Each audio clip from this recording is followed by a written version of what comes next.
All right, welcome everyone to another Peaceful Solution Character Education Program Certification Training class, helping us all to learn to become teachers of the Peaceful Solution and how to apply these things not only in our everyday lives but also in the lives of others.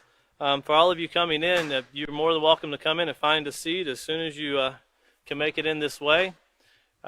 But once again, for those of you that are watching online, if you did not know before, I want to remind everyone that there is a link to a PDF download to where you can download the character unit, the book that we're going through at this time. It is the Junior High Series Character Unit.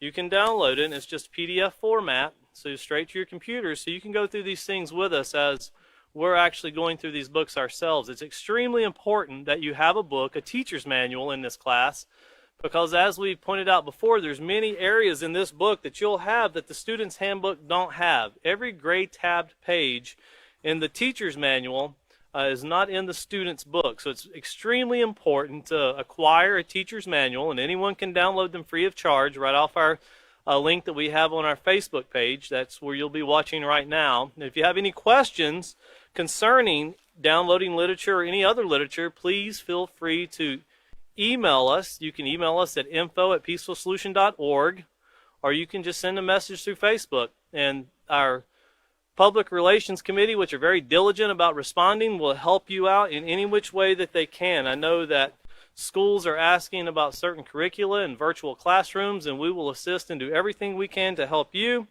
Also parents, it doesn't matter. It doesn't have to be a school. It can be homeschooled. It can be any environment.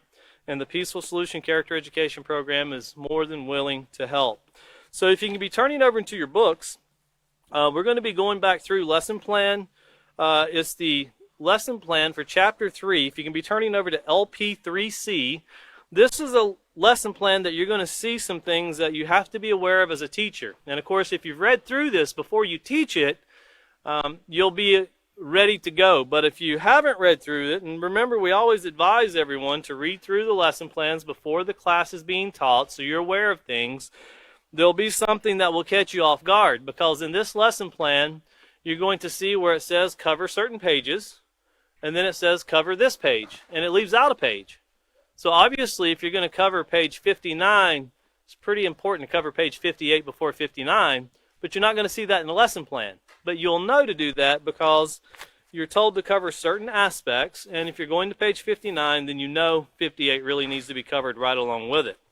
But there, if you've got put your finger there, because we're going to review a little bit from what David spoke about last week when he started the chapter of the making of a VIP, and this is a very important person or value, imitate, practice. And remember what we said to begin with, that this character that we're all trying to achieve, a positive character, and we're all working toward that. You know, no one's at that state or that level to where we can say we've done enough and now we can sit back and watch it grow. It's always a continual process. It's as long as we're facing everyday challenges in life, and the challenges in today's life are much greater than the challenges that were many years ago. The adversity, the different medias which come at us at 100 miles an hour, all of these things can make it a challenge for adults. So think about children as they go through this, what it does in their ability to shape, mold, and guide, and how much more diligent teachers need to be in guarding, directing, and then allowing. And that's very important. Guarding, directing, and then allowing. Allow people to make their choices. And that's what the Peaceful Solution is all about. Teaching what is proper, what is positive, how to avoid risk-taking behaviors that will, as we'll get into tonight, that can damage your health for a lifetime, that once you've got it, you've got it. Well, it teaches it gives you the tools on how to avoid these things. But it's just like, imagine that you buy every tool you could have to build a house, but no one ever teaches you how to build a house. Those tools really have no value to you unless you know how to use them. And you'll never see the full potential of what they can do unless you learn how to use them correctly. So think about that as we keep going through this, because that's what the Peaceful Solution is. Once again, it's a tool that helps develop skills on how to make better decisions for everyday life in a correct manner. But one thing it also does, it's very important to remember, it allows us, when we make the wrong choice, it allows us to have the tools to know how to fix it, or gives us the direction to start the fixing process. And that's the most important thing, is when we do make a wrong decision, that we start working in the right direction to fix what we've broken, so to speak. And that's very important to remember. No matter what has been done, it can always be fixed, as long as the effort is put forth in working to make things right. And that's what the peaceful solution teaches us. Well, here on page 55, David introduced us to this, and if you notice the first sentence here, it says, not everyone has the benefits of a loving and caring parents. And that's one thing to remember. If you've been teaching for years, especially in public schools, you'll be familiar with that, because that's part of the atmosphere, especially when you have PTA meetings, or you have to call in parents to meet to talk to the parents concerning the students. A lot of times we've had teachers tell us that we have a problematic child. We call for the parents to come in so we can have a discussion, and the parents refuse to come. They say, what goes on at school, that's your problem. We'll deal with it at home. And obviously they're not dealing with it at home. They're sending the problem to school. And as a teacher, what you know from that is you just have to find a compassionate way to help the person see that what they're doing is wrong. Not a way that belittles someone, not a way that makes them feel as though they have no self-worth, but you have to spend the time that they're not getting. They're not getting the direction. They're not getting the teaching.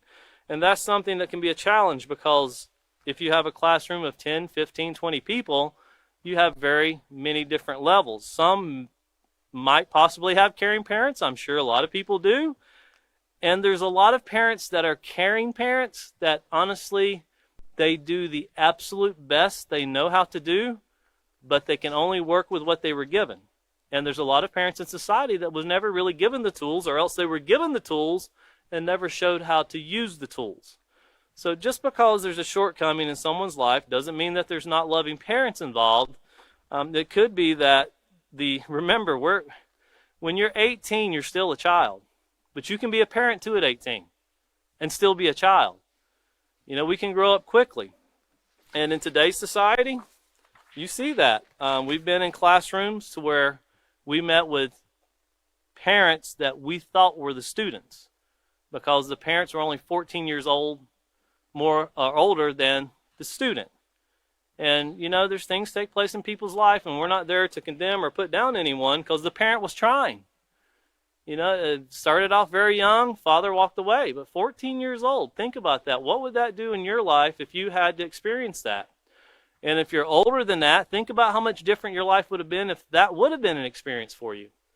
You know, so these loving, caring parents are not always in the homes, but sometimes there's parents that are doing their absolute best to do what they can do, and they just need help along with what they have. They just need a little bit more. And notice the next sentence here, nor does everyone have parents. And that's something that's very important to remember also. And it could possibly not be due to anything the child. I had a cousin that was a year younger than me, and by the time he was 12 years old, both his mother and father had already passed away. One from a brain aneurysm, and the next year his father died from a heart attack. And they died very young. And he was without parents. He went to live with my aunt. But I seen the challenges that put on him and the adversity he faced in growing up in life. But once again, you look back and he had caring parents, but they passed away. And then he had to find out how to get through those emotions and still make life work. Now, I haven't spoke with him in years, you know, so I'm not for sure how life goes for him now, but I know he had a very difficult time finding his way through that. And we kind of went our different paths. But I seen firsthand the adversity and the depression and everything that sets in with that. Notice it says there are many orphans throughout the world due to sickness, disease, wars, and other acts of violence. Many have lost parents and family members. And this is, if you've ever watched television during the Christmas season, there's a lot of people asking for money and donations. Also, end of year, they're wanting people to donate money because businesses do at that time. And you'll see horrific commercials to where parents have been wounded in war, and there'll be different organizations asking you to donate money. And you'll see people that their bodies are just maimed, but yet they have families. And there's no way that person's ever going to go out and get a daily job and work and make a living again. And you see how these things where they have to make these families work. And people try. But also keep in mind that a sad part of this is, we'll get to that in a moment. We'll get to it in a moment. We really want to cover what, just keep in mind as we're going through this, a child cannot control the environment that the parents puts it in. The parents can control the environment, but the child can't. And when you're teaching a child, never base your judgmental decisions on the child because of the fault of the parents. Always seek to improve and help the child and guide and lead the child. And that doesn't mean the parents don't want to help. Sometimes they just don't know. We've all been in that category before. If you have children, you've had to be shown things because you just didn't know. I've been through that many times. And you should always welcome the education. Well, looking down a little bit further here, it says, and this is in the middle of the paragraph, it says, you've already begun to explore the important role that true moral values play in your life. And David covered a little bit about influence and values, and we're going to go over that again tonight as we move forward. Because looking down a little bit further, you'll see over to the side, it says, this is called growing up. Well, there's a lot of people, including myself, that still have a lot of growing up to do. You never reach, once again, we're always growing. There's never a time to where you sit back and go, I know it all. Just when you think you know it all and everything's going great, then comes coronavirus, right? And then whenever we think that, well, everything's okay, we've got it all together, then you start seeing that, use the United States for an example. We're the most evenly divided group of people probably in the world when it comes to opinions and how we should direct our nations and families, because our families have to grow up in the nation. Well, this growing up, notice it says maturing and forming your own opinions and values are how you become a unique individual. And there's nothing wrong with having opinions. There's nothing wrong with having values. And we'll discuss on how values can also be positive or negative. And opinions can also be positive or negative. And then looking down to the next paragraph, is you notice it says, measure yourself by the thing you value. Remember what a value is, and we'll look back here in a second on page 6, but you can write that down beside the word value, page 6, because that's where we're going to get it from. It says, we live in a world of constant interaction. And that's, there's never a time you're not going to interact with someone. You could be the greatest introverted person that you've ever met. You're still going to have to communicate with someone to get something done. And if you think, no, I can actually get through life and not communicate with anyone, just try it for 1 week. Try to not communicate with anyone. Now, I'm not saying call tomorrow and tell your boss man, hey, I've got an assignment I was given in Peaceful Solution class. I'm going to be taking a week off now. I'm not saying that, okay? Go do your job. Go do everything that you need to do. But consider what it would be like if, and I'm saying when you go through it, be mindful. I have to interact with this person to get this accomplished. I have to do this to get this accomplished. I'm not saying just sit at home and stare at the mirror for a week. But once again, keep this in your mind because it says influences can have either a positive or negative effect on our character. And once again, it's up to you to be aware of how these influences will affect what you value. And remember, values can be positive or negative. Your choices to obtain a positive character. So keeping that in mind, look back over to LP3C. That's where we started out. And David covered procedure 2, so that puts us into procedure 3 tonight. In procedure 3, notice it says, remind students that in chapter 1, more than meets the eye, they explored what is meant by values. And if you could hold your spot there, because that's, once again, that's on that's on page 6. Not chapter 6, but page 6. And that's in chapter 1, entitled More Than Meets the Eye. And of course, page 6 here, entitled Values. You notice the first thing it does is give us the definition of values. And it says values are what you believe in or feel strongly about. They also play a key role, once again, in the developing of your character. That's all of us. It plays a huge role in the development of our character. The sum total of everything you value becomes your value system. As you mature, notice we just read that a little while ago about this maturing and growing up, and grow, your parents share their values with you, just like their parents shared their values with them. And of course, as we grow up, our parents will give us more things and share more values as we go from a young person to an older person, and then we start becoming adults. Of course, the value systems kind of change. You don't really value a car when you're 10 years old. When you're 18, 19, and 20, you start looking at the value of a car. You don't really value, a job or having to pay for your own things when you're 5 years old. But when you become 18, 19, and 20, a lot of young men, young women, they want to start taking on that responsibility. And the main reason is because they don't like what mom and dad buys. Well, I want name brand shoes. I can only wear Nike. Or I have to have Levi blue jeans. I can't wear anything other than that.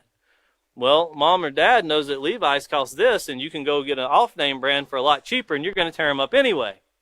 But have you ever noticed, and this is something to think about, have you ever noticed when you were growing up, if your parents bought you something, you looked at it a different way than if you paid for it? Like if you bought yourself a pair of shoes, come home and clean them every day, make sure they wasn't dirty, and really guard them. But let your parents buy them, and man, right through the mud, jumping in mud puddles, running through all kinds of stuff. And we tend to value something that we've worked for a little bit more. Well, that's what the Peaceful Solution is trying to teach us to do, to value everything with that same concept, with that same ability or desire to look at all things as important, because someone had to work for anything that's purchased. But continuing here in page 6, it says that the things that they care and consider as important are for the most part the same thing that you care about, and that's because it's taught within the family. Of course, as you interact with people other than your parents, you will adopt other values as well. And it didn't say whether they were positive or negative. It just said you're going to adapt or adopt other values. Notice once again, family members, and underline that word family members, because we're going to use that tonight in a couple places. In fact, go ahead. We'll turn back to this twice at least. But on page 45, circle that family members and put a line over to the side and put page 45. Because this is very important, because sometimes people look at family different than friends. But there's a very important aspect when growing and developing a family. On page 45, you see the bear this in mind, and there in the thought cloud, it says your family can also be your friends. And that's the way we should look at family, as friends. Just as we build something with friends that we want to go certain places, wherever it is you want to go. Many people go to different outing events, summer camps, and certain things like that to be with their friends. Well, we should also look at our parents or our guardians, whether it be a grandparent or an adopted parent, whatever it is, we should look at our guardians as friends. And of course, once again, that doesn't mean that the parents are going to look at the child that way, but with the teaching of the Peaceful Solution, one thing you're guaranteed. If we have a situation in society that's where they're not valuing this right now, the only way to change it is to educate people and teach and to guide. And as children grow, they will become parents. And they will instill those values that they didn't have. If you're a child and you're living in an environment that's not the most positive environment, you know you want it to change. You know you don't want to be in that kind of environment. If you're being done inappropriate things, and it doesn't have to be what we call the most disgusting. The most obvious ones are the verbal yelling and screaming and cursing. And as we read in the second chapter, when a parent doesn't value their child and his self-worth or her self-worth, and they drive them down, beat them down verbally, never have to physically touch them. You can verbally do that. It'll lead to physically eventually. But the verbally, if you beat them down to the point to where they just don't see the need to move forward, they don't see the need to do anything. And consider that for yourself. If every day you went to your jobs, or as teachers in a classroom, if we went to the classroom and the principal came in and continually beat us down, continually, when I say correct, I mean correct things that do not bring harm to the environment. In other words, teachers have different ways of teaching, and there's nothing wrong with that. If there's something that's inappropriately done in the classroom where rules are being broken, that needs to be corrected. You can't just ignore it. That's like a fire taking place in a building and you ignore it. It's going to burn down. And the old adage that ignoring problems will go away, in my life, I've seen problems ignored and they never went away. They only got bigger. Now that doesn't mean that you've got to line up all your students and start screaming and yelling or pointing out every little thing. It means teach and guide. Sometimes you can deal with problems in families and in classrooms without really hitting it head on, just giving them direction and the things they need that you know there's a problem. And if the student or the child knows there's a problem, sometimes it's just giving them direction. Without even discussing the problem, you can give them direction to get past the problem. And that may sound kind of offset, but we have to remember, everybody's not wanting to do something that's negative or wrong. So once again, family members can be our friends. And here on page 6, it says, babysitters, teachers, and others all help to shape your character by sharing their values with you. And that's why it's so important to guard, be mindful of who you allow your children, teachers of a classroom, be mindful of who you allow to come in and interact with your students. Now that there's a lot of virtual classrooms, students have more time online meeting people, and parents are trying to work and do their jobs because they've been laid off for weeks and months at a time due to COVID. So the computer has become everybody's best friend. And of course, everybody wants to meet somebody online. And it's not always for a negative thing. But we've already covered what it's like to meet someone that wants to meet you at the park because little Johnny wants to see you. And then when you get to the park, little Johnny's 55. Little Johnny's not 12 years old like you are.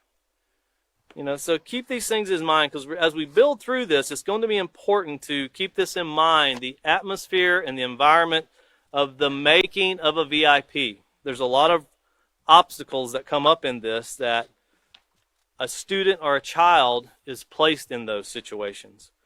Well, back here to to LP3C on procedure 3, once again, remind them of values. And it says, explain that as individuals, they will begin to develop their own values in addition to what they have been taught. And that's certain things they like. And one thing that is most common is colors. Some people like blue, some people like red, some people like white, black, green. It doesn't matter. That doesn't determine whether you're positive or negative. But that's one thing that you'll value that your parents might not like, but you do. And there's nothing wrong with that. In addition to what they have been taught, notice it says guide class discussion by asking the following questions. So this is something that as a teacher, we want to make sure that we ask these questions and we're guiding the class. And when I say guide, you're helping to shape and mold to get their minds directed into the conversation that is going to take place very shortly. Because we're building them up to take a test here. And there's no failure to it. And this test that they're going to take, you can't really say, is there a right or wrong? Yes. But this is a test that they're going to take that they need to be extremely honest with themselves as they take this test. And that will help them to see their true self. Answer for what you really think and not answer for what you think everybody else thinks. You need to take a look at yourself, and we need to take a look at ourselves. So once again, the first question is, what are some of the things that you value that are different from your parents? And that's something that it depends on the age group you're teaching. If you're teaching 5-year-olds, obviously that will be a lot different than you get for 10-year-olds. If you have, and the reason I say 5 or 10-year-olds, because if you're teaching a classroom that's a family, sometimes you teach classes that are families. The children could be possibly sitting there right along with the parents, and you don't want to exclude the children. You want to implement them. Because once again, this is written for a junior high series, but you could be teaching this in a family kind of counseling / teaching directive, and you could be helping them try to come together and showing them that, well, your child likes this, you like that. Now, is there anything wrong with this? Is there anything wrong that your child likes this? Does it hurt anything? And literally take them through and explain to them, does this bring any harm? Is it going to cause any danger to you, yourself, or the environment? Is it going to hurt your family in any which way, shape, or form? Because sometimes parents can be very harsh on the children, on their value system, but it doesn't make any sense to actually come down on them or to actually tell them, well, that's stupid to like that. You know, it's kind of like one of the most common things that I've seen, and it's kind of a joking thing in some areas. But some people take it very serious, is when a 15 or 16-year-old, you know, they'll come outside and, I can't believe you're driving a Dodge. I'd never drive a Dodge. Well, what have you driven? Nothing. Okay, well, you probably need to get some experience first, because people always ask me, which one do you like the best? Whichever one will do what I need. I don't really care what emblem's on the front of the truck, as long as it'll do what I need. I don't care. I'll give you this is the true aspect of values. I value a certain name brand truck, but I don't actually own that name brand truck. The ones that I own are not the ones that I really like. And I buy for what I need use of, not for what my eye thinks is prettier or the logo that's on the front of the truck. You know, and that's my value system, but that was instilled in me by my father. Buy what works and not what is the prettiest. Just buy what works. And also the cheapest. That's also very important. You know, if you can get something a little cheaper, buy that too. Well, you know, and you may have a child, you might have a child that likes something else. You know, you think about, when you think about growing up in sports, for example. I had one parent that really liked sports, another parent that could not stand sports. I grew up and I really liked sports. I participated in sports from the time I was in 4th grade to the time I left high school. That was the main theme for me going to school, was sports. That's what I really wanted to do. If I had it to do all over again, I would spend more time on education. But I didn't think about it that way when I was in school. I had 2 brothers that didn't care for sports. Totally could have lived without it, and they didn't really get involved in sports. But we were raised in the same family with the same value system. It's just I kind of went one way and they kind of went another. But we were all raised in the same household. There's nothing wrong if you don't like sports. You break less bones that way. My brothers didn't break bones, but I broke a lot of bones growing up playing sports. But once again, it could be also something when you're discussing, it could be like a value of a college education. I came from a family where both parents were kind of tradespeople. They learned how to do trades and they worked in factories. That's what I wanted to do. And when I had my opportunity, I wanted to go learn a trade, and I wanted to learn it from someone that knew how to do it. So I would go after work, and I would go to the man that was the chief designer for the furniture company I worked for, and I would be with him from 5 to 11 o'clock at night just learning how to do patterns and degrees and angles and learning how to do all of these things they would have taught me in college. I just didn't want to do it that way. If I could have someone teach me one-on-one, that's what I really wanted. And that's what I learned to do my trade from. Once again, 2 brothers, they have very different jobs that they do. I have one brother that loves animals. I love animals also, just not as much as he does. He likes working with them. I like eating them. Very different. Then I have another brother who also likes animals, and he likes, training animals and working with animals and getting them to do things, educating animals. I think that's very important, but to me, I don't think I could ever accomplish that. He has the patience to do so. But neither one of my parents ever done anything like that.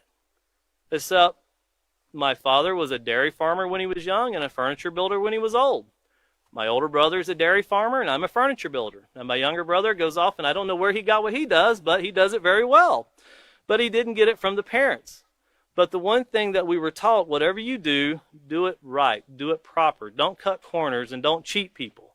Do it well.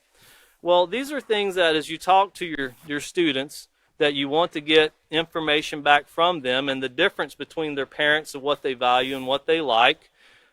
That's going to help guide this class discussion even more in the shaping and molding.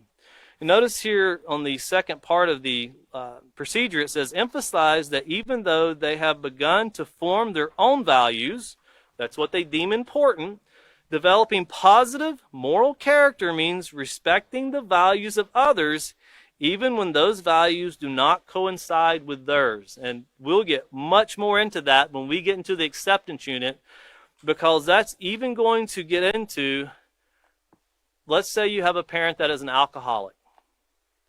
Obviously, as a child, if you see the parent come home and they're intoxicated and they want to knock people around, they want to scream and yell and do very obscene things, obviously you look at that and think, I never want to be like that. I never want to do somebody that way.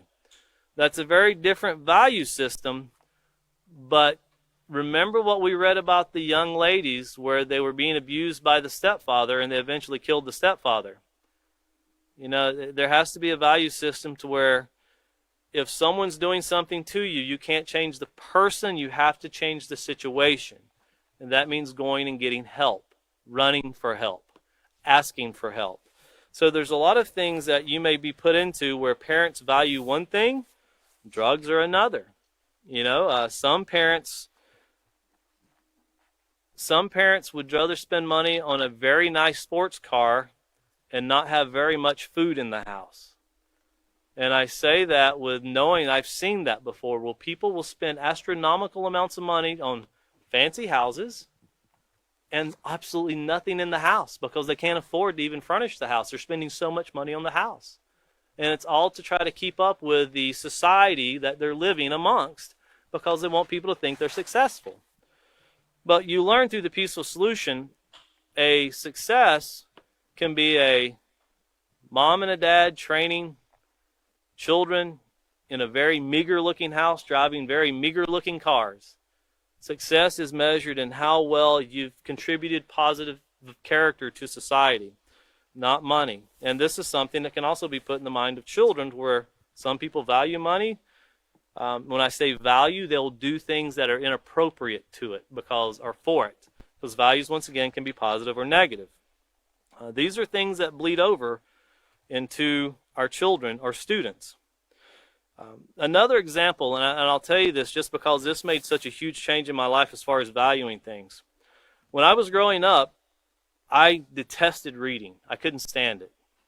I would love to go back and change my attitude toward reading now with what I do. I would be much better at presenting things if I had of. It takes a lot of work just to try to do things that most people do very commonly and do it very easily. But I had a teacher in the 4th grade that picked up a book, and it was called The Parent Trap. And she would read it after lunch. Everybody would go to sleep. But that was the first time that I learned that a book was way more interesting than watching something on TV. It actually got my mind. I could see these things coming to play. And when I would go home, there was also a book that my grandmother would have us read. I wasn't so interested in that one because I couldn't get past all the old English that was in the book. But I would still read it. But these things actually helped me to want to know that reading helps with education. Reading helps motivate. And why I say this, because if you've been in classrooms with the No Child Left Behind policy, you will go into classrooms in 5th and 6th and 7th grade with people that can't read. So imagine you're trying to get this information to them, but they can't read. And then if they can read, reading comprehension can be much different. Just because you read it doesn't mean you understand it. Well, once again, that's what we as teachers are trying to do, is to put this in a very basic format so they'll value these things. And you never really know, because I never told that teacher how much that changed my aspect in looking at books. But it changed it drastically, and I never said anything to her. But I never went to sleep after lunch. I always wanted to hear what she would read. And she could have read probably any book. The way that she read it and the way she delivered it was amazing. She could read and you could tell that she was a very well-read person, but she could make it come alive just with tone of voice. And that meant a lot as I was growing up. But this value system we're talking about, notice here on Procedure 4, it says, have students turn to page 56 and 57 in their handbooks and complete the section entitled, What is Important to You? And this is a very important aspect here, because if you see this is their little test that they're going to take. And once again, on page 56, it says, what is important to you? And notice it says, did you ever stop to consider what is important to you? Complete the following questionnaire to find out. Now note, you might or you can circle more than one answer. Now in this right here, this isn't being done for a grade, and it's not being done to publicly show everybody in the classroom. This is a very individualized thing to where they're going to read the question and circle the answer, and it's best to let this be kept private between the student, and possibly the teacher, but let them take this test and tell them, be honest with yourself. Don't answer what you think everybody else wants you to say. Answer what you truly feel, because it's important. It's going to help them see what is important to them. And of course, there's questions like question 1, on Saturday night, I would rather A, stay home and read, B, spend time with my friends, C, stay home and spend my time with family, or D, others, and they can fill in the blank. And then, of course, you have question number 2. In order to not feel left out, I would A, agree with whatever my friends want to do, B, tag along and pretend I was interested in what my friends were doing, even if it was wrong, or C, spend time alone, or spend time only with those who share positive character traits. And you can imagine, I don't think very many people will circle C when they're in school and haven't been taught the peaceful solution. Whenever you go out and you're wanting to do something on a Saturday night, or you're wanting to go somewhere, you're not really asking your friends, are y'all going to do everything positive tonight? Even though if your friends do something that's kind of in the negative way, you want to get away from that. But once again, as we go through this, we'll read a couple more, like 5. When I get money, I buy video games, buy clothes, save it, or other. You look over to question number 8. If my parents ask me not to do something, I won't do it, is A. B, I'll do it if I think it's not dangerous and I can get away with it. Well, think about this. If your parents tell you not to do something and you think it's not dangerous, does that make it not dangerous? It doesn't. Your parents could have a lot more experience at certain things than you think. And then C, if I'll do it if my friends' parents are letting them. So once again, if my friends' parents are letting them, and think about this. If your friends' parents are letting them, because mom and dad smokes marijuana, they let you smoke marijuana too. So if he's doing it, I'll do it too. Does that make it okay? My friends' parents are taking illicit drugs. They're drinking alcohol. They're doing this. They're doing that. Does that make it okay? Well, no, especially if you're driving home. And then look at 12. Which would you rather be? A respectable person, a gang leader, or a con artist? I would think that most people would want to answer a respectable person, but in some environments, the gang leader is the respectable person.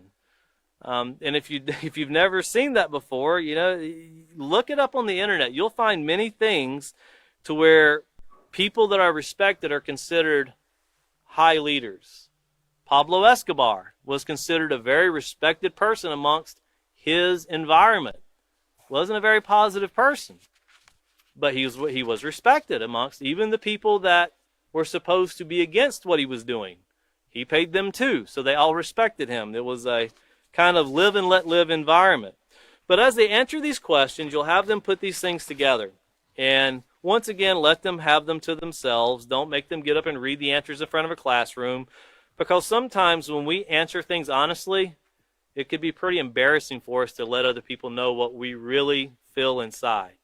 And sometimes it will lead to, if they know that's going to be done, they won't be honest with themselves when they answer these questions.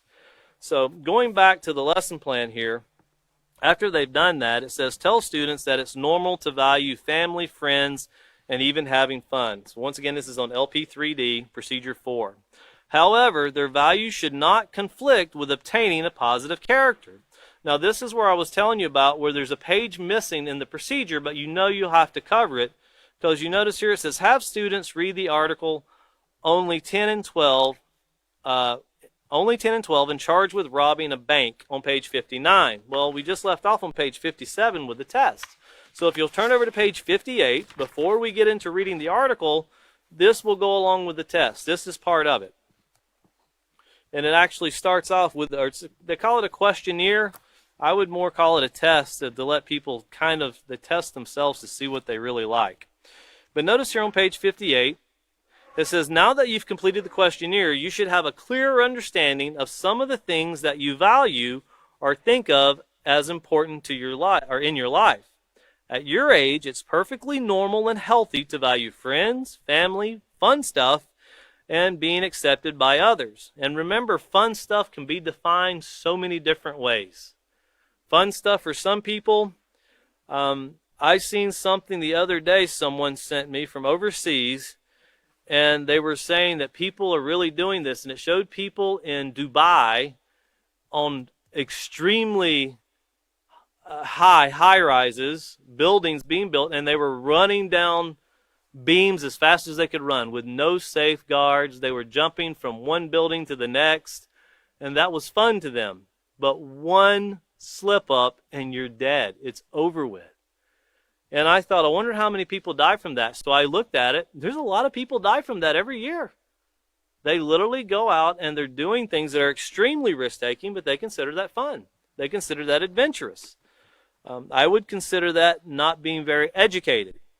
It seems like if you see someone fall and die, that would be enough. But it doesn't. They go out and they do it in honor of the person that died. They go out and they try to honor that person, which, you gotta wonder what's missing in that mindset to think that when you're doing something that could cost your life, how are you honoring someone by dying? You honor life by breeding and teaching positive character, by making things more beneficial, more joyful to people in their lives, to make life easier. So that fun can be, and it's nothing wrong with asking your students, define fun. What would you consider fun? I guarantee you'll get many, many, many different answers. Just go home and ask your children, what is fun? And keep it in different rooms. Have a child in this room, a child in that room, and go ask them, hey, because if you get them together, you're going to get conformity and peer pressure. But ask them separately, what do you consider to be fun? You'll get vastly different answers just in the same house. So notice it also says here, however, if your answers indicate that you would disobey authority, experiment with drugs, or cheat, then you need to stop and reevaluate the things that are important to you. And once again, consider how they got that way. So values, those are the things you deem to be important, like character, you need to underline this so you'll always have it, can be positive or negative. Just because you value something, just because we value something, does not mean it's positive. People can value many, many things that are very negative.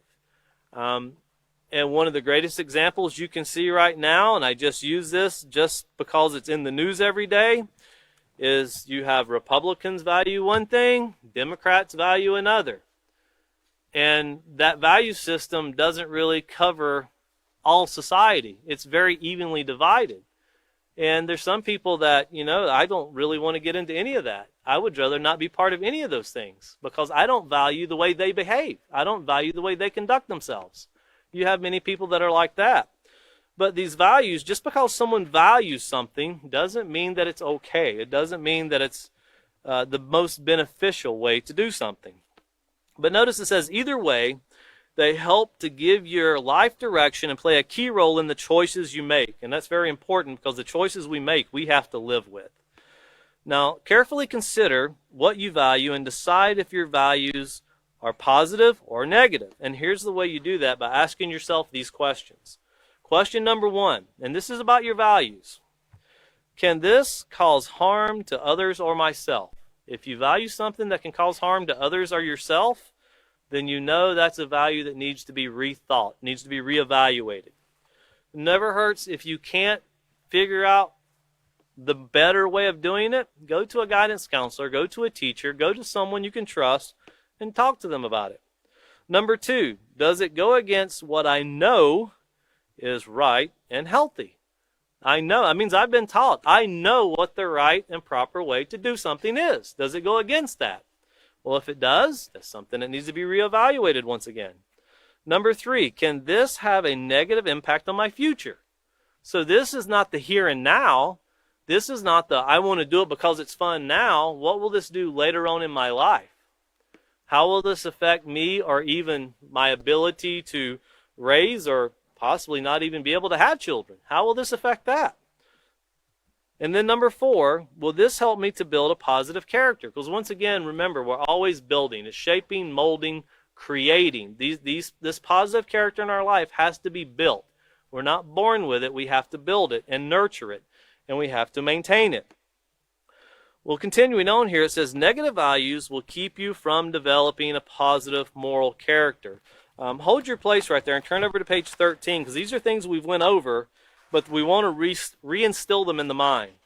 On page 13, the bottom, it's underneath that boiling pot you see there that's boiling over. It says, having morals is an important way to define your character. And then notice moral values. So those are values that are governed by rules, set boundaries that help you to demonstrate appropriate behavior towards others. So there's guidelines, there's boundaries, there's things that are set up that if you want to stay positive, you will not go outside of this limit. You will stay within this realm of positivity, or those 4 questions that we just went over that we ask ourselves. Those will govern your value system. Notice it says, in other words, when a person has moral values, he or she tries to distinguish between right and wrong and makes choices that are respectful and thoughtful of others according to his or her ability. The very important thing to remember is you see that tries to distinguish, that means they put some thought into it. They literally take the time because they value doing the right thing. They truly consider, how will this affect others? How will this affect myself? How is this going to affect the environment that I'm in? Is it going to be a positive thing or a negative thing? So remembering that and turning back over to page 58, and we just read that negative values will keep you from developing a moral character, and we'll get into reputation once again later on. It says, so be careful about what you value. Other important aspects about values is how you achieve the things that matter to you. How you achieve your values must never be in conflict with developing a positive character. And remember, as William brought, that a conflict is usually defined as a disagreement between 2 or more people. But you can be a conflict with yourself. You can be. We'll get into self-talk too as we move forward. You can have a lot of conflict with yourself, and people tend to think, well, how do you really have a problem that you can't work out with yourself? Well, I always ask people, explain suicide and why it's so high right now. That's a conflict that some people have with themselves. And that doesn't mean they instill it in themselves. If you have a teacher or a parent that keeps looking at a child saying, you're so stupid, you can't do anything right. Well, the conflict in your mind starts going to, well, I can't do anything right. I'm just a burden on people. Especially when you hear, and when you teach classes, you might think that this isn't said very much, but you'll find out there's a lot of children that hear the words, it would have been better to have had an abortion. You'll be amazed at how many children, their parents tell them that, and they never forget it. When you ask them, well, how's your relationship? You'll hear that. And first time I heard it, I was kind of shocked. And then I learned this is a pretty common thing. It's not a isolated incident here.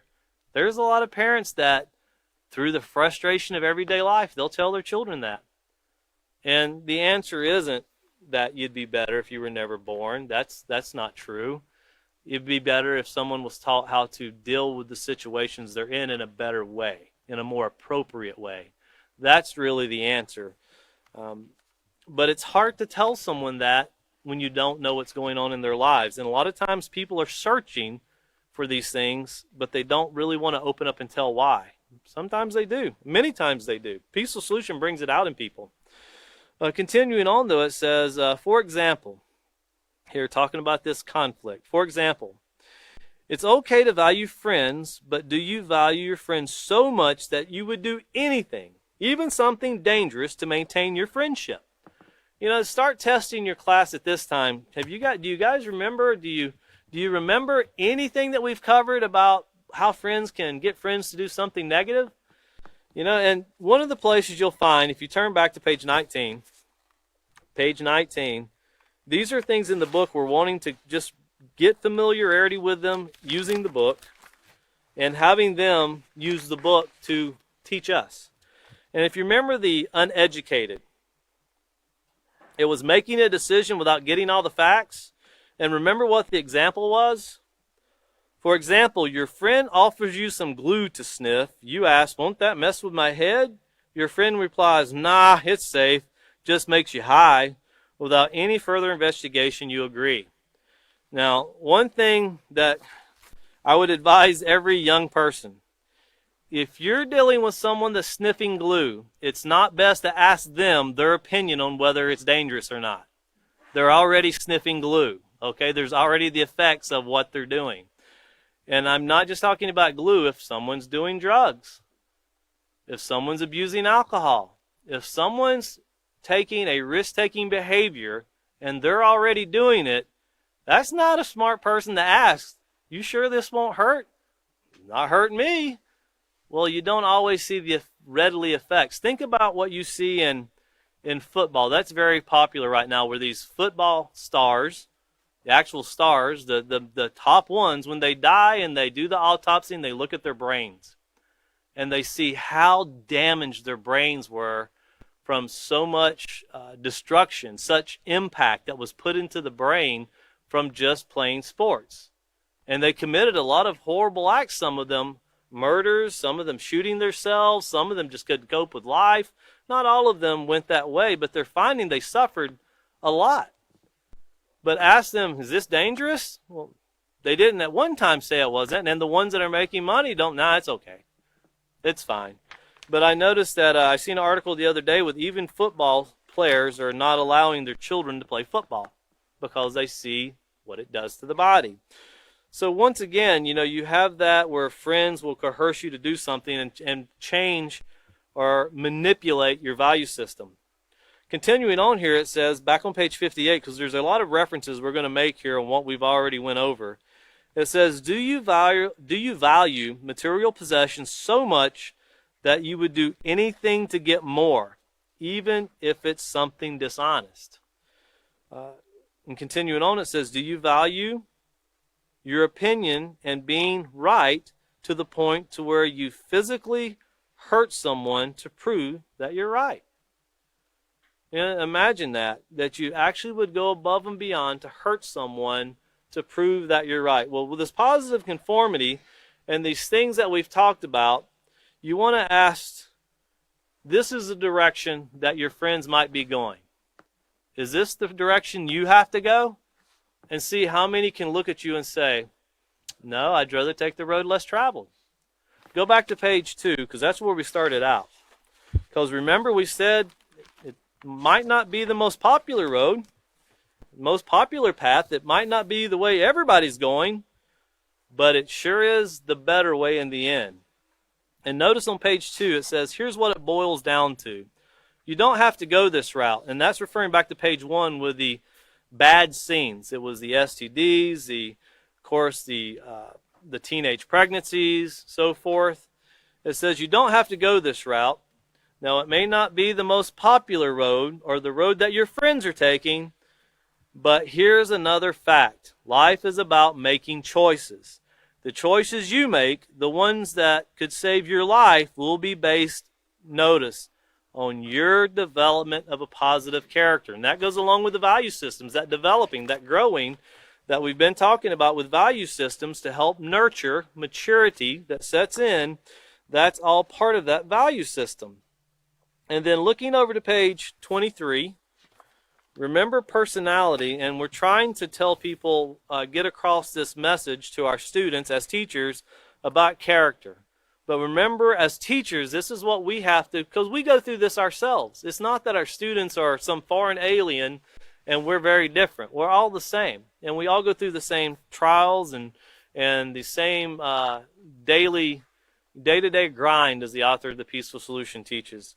On page 23, in the second paragraph, notice it says, most people choose their friend based upon compatible personalities. In other words, during the course of casual conversation, two people discover that they have the same goals. Well, goals can be positive or negative also. That depends on their character. You could have a goal of going in the store and stealing some things. Or you can have a goal of getting a job and paying for them. It can go either way. But notice it says these shared likes will usually motivate them to get to know each other better. And that's when you get to know the character. That's when you get to know the character and, of course, the character development. And then looking over to page 25. Page 25. Notice the very last paragraph here. You see it's a fine line. The person walking the tightrope there. The very last paragraph, it says, take the time to learn about a person's character regardless of their personality.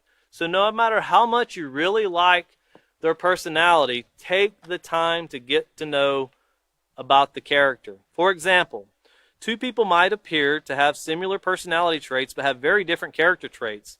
Or they might have opposite personalities and have very similar character traits. True friends should be based not only on compatible personalities, but more so on positive moral character. So notice, so beware. If you don't have that word, beware, underline it. So beware of not only the personality of someone you associate with, but his or her character as well. Because remember, we're talking about this value system and how values, once you get older, they start leaning towards what your friends are doing. You start drifting away from what your parents have taught you. And that doesn't mean in a negative way, but life becomes bigger. You meet more people. The more people you meet, the more opinions you hear, the more things that you see. That doesn't mean what you hear is true. It doesn't mean what you see is not harmful. If I've seen people jumping 100-foot high-rises from one beam to the next and nobody fell, that does not convince me it's not dangerous. It doesn't convince me people don't die, because I've seen that people do die. We don't always have the benefit of seeing the result of bad decisions until it comes. Sometimes the result of the bad decision has to fall upon us before we sit back and go, that wasn't the smartest thing to do. I really shouldn't have done that. And you never want to do that with people we're supposed to be role models to. People we're supposed to guide and teach and direct. But once again, back on page 45, this is something that's extremely important. We've read it one time, but, read it again. If you don't have children, that's irrelevant, because we're talking about teachers. And if you're a teacher, you'll learn to treat children just like they're your own. And when I say they're your own, the care, concern, and compassion that you have toward people. And it doesn't even have to be a child. It can be an adult. We need to learn to develop this desire to help improve, to help nurture, to help lead, to make positive moral decisions in a way that people don't suffer. People don't hurt because of the negative things in society. And once again, there in the balloon you see there, your family can also be your friends. Well, who's your family? Consider who your family really is. Have you ever had someone that, I've got a very close friend that people think he's my older brother. And a lot of people ask me, is that guy your brother? Well, pretty much. He's not my blood brother, but he's my brother. And he's like family. And if you've ever had someone that's around you that, these people are just like family. I seen one person one time that was adopted, and they wanted to find out who their biological parents were. And they eventually found their mom. And I asked them, I said, so what did it feel like? They said, well, it didn't feel like family. Even though the mom was the biological parent, the ones that raised him, nurtured and guided him and taught him, that's who felt like family. Because that's what a family environment is supposed to be. To nurture, to teach, to guide, to build in a positive way. And when we look at family, the peaceful solution will teach us, as we'll get into in the next class, we'll have some examples of what occurs to two young girls that want to go in and do something the wrong way. They could have done it the right way, but they did it the wrong way. When you start looking at everybody in the way you look for your family, remember we talked about in the beginning to where you'll open up the newspaper and you'll look through the obituary and you'll see people and you have no idea who they are. It means absolutely nothing to you. But if you look in there and you see somebody that you knew really well, or that was your mom, your dad, your brother, your sister, your aunt, your uncle, it affects you differently because you felt like you connect with them. Well, when we see things like man killed on South 1st Street in Abilene, Texas, due to erratic driving by someone, that should cause everyone to want to help make a difference in their city, to help people to not do things like that. Telling them not to do it isn't enough. You can't look at someone and say, don't do that. as we had a judge in Laredo, Texas one time who said you can't look at an inmate or someone who's incarcerated or getting ready to be sentenced and say, don't do it, or you shall not have cancer. You got to teach people on how not to have certain things or not to do certain things. Everybody getting together, criticizing someone and putting them in jail, will that stop the next erratic behavior that's going to lead to someone dying on a city street? No, if it did, we wouldn't have had the one last night that took place. But they take place. So think about these things with the value system, and how can we help society, looking at society as a family, how can we help society to make better choices and have better values? So with that, our next class is going to be on 127 at 5:30.